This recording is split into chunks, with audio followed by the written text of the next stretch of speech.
Welcome to the 5-Minute Salute. I'm here with Manny Vera from the Travis Manion Foundation. I'm your host, Chris Budihas.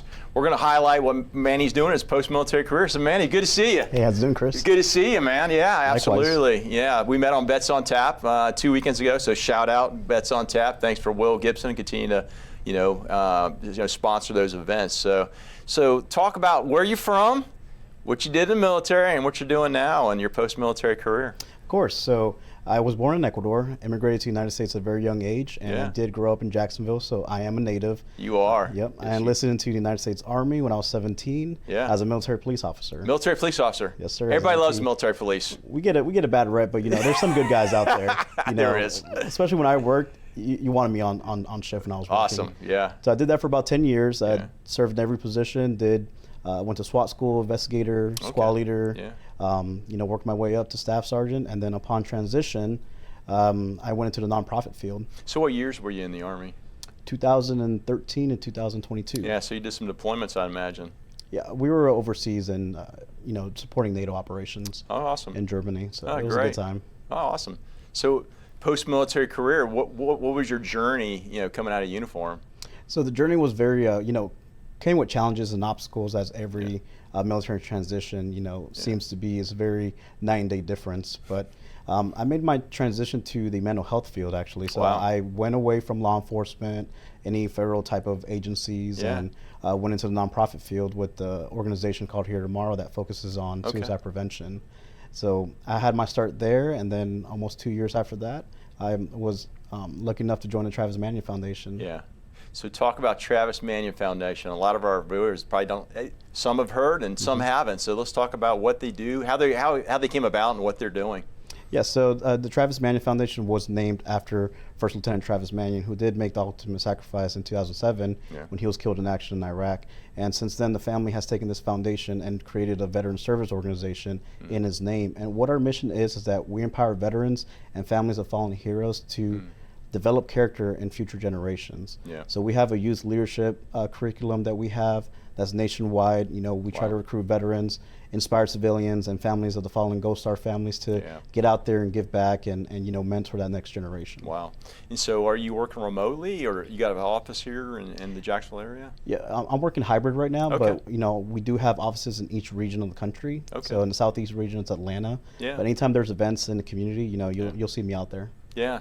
So, what's your day-to-day job? So the day-to-day is just to get, veterans, Gold Star family members that are interested in becoming volunteers. We do call our volunteers Spartans.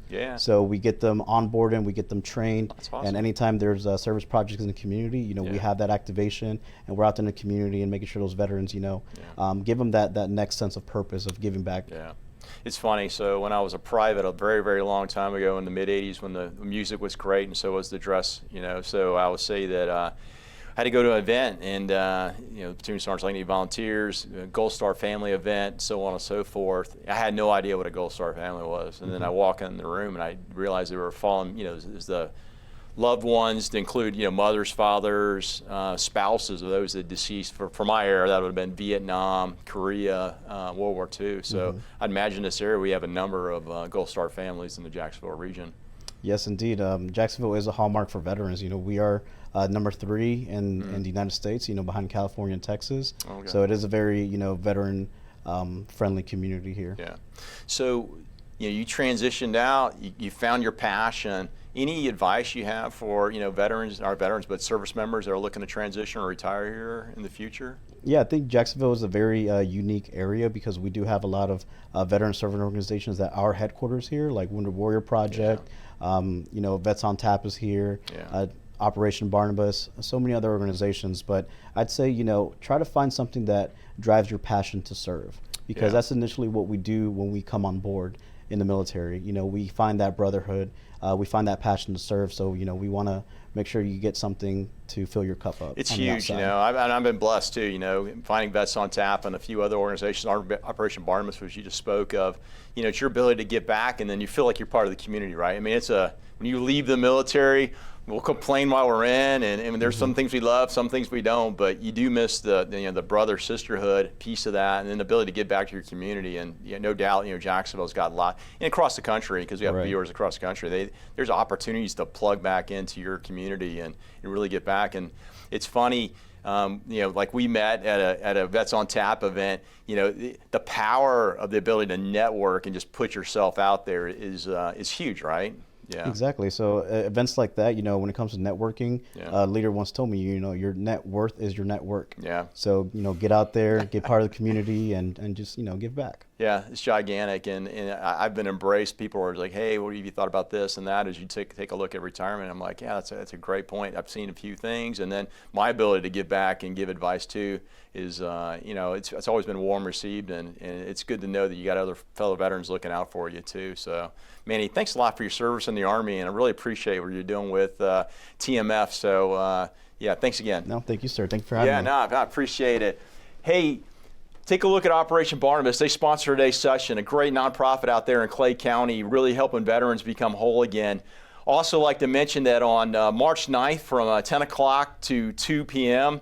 over at Sawgrass at the TPC, there's going to be a job fair. A good opportunity for veterans that are looking for opportunities to transition out of a civilian career you're currently in, or for those that will be transitioning out of the military probably in the next year or so to go meet with future companies they may want to work for or work with, and also pass along your resume. As stated earlier in another episode, the uniform of the day will be business casual. So I'll see you out there at the TPC on March 9th at 10 o'clock.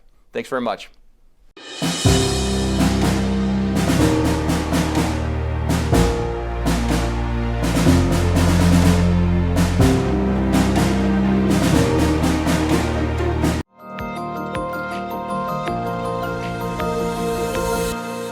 Operation Barnabas is a veterans ministry, started in 2017 with the purpose of helping our veterans that kind of got left behind. These people went over and went to war for us, and a lot of their friends didn't come back, and that's a lot of the stuff that we as veterans deal with is there's a lot of people that didn't make it back, and then it's like, why are we here? So and then they isolate. And they've struggled with addictions, PTSD, suicidal thoughts, those kind of things, helping them get whole again through one-to-one mentorship. So being able to communicate with them and help them can drastically change their life, can drastically change a family's life. The little that we can do is put our hand out and say, hey, do you want a hand up? Like, we're not giving a hand out. Do you want a hand up? And just be able to be there with them and do life with them and just be able to help them, because, man, they put their life on the line for you and me.